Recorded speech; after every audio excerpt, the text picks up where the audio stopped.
Bible के अंदर इतिहास क्यों दोहराया गया है?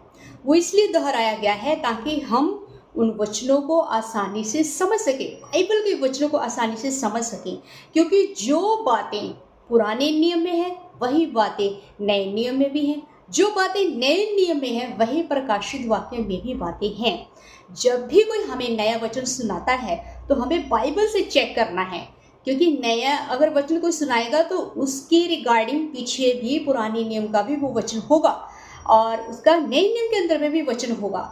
और इसलिए मैं आपको बताती हूँ कैसे। जैसे हम देखते हैं कि पुराने नियम के अंदर याकूब और उसके 12 बेटे हैं, यानी कि याकूब का नाम जो परमेश्वर ने इज़राइल रखा था, उसके 12 बेटे यानी 12 गोत्र, इज़राइल के 12 गोत्र। जैसे पुराने नियम के अंदर है वैसे ही नए नियम के अंदर प्रभु यीशु मसीह और उनके 12 चेले हैं।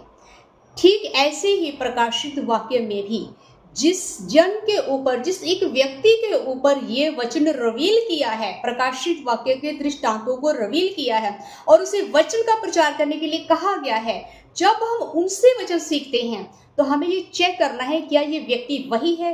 कैसे चेक करना है? वो जो व्यक्ति जो आपको वचन सिखा रहा है क्या उसके भी 12 चेले हैं?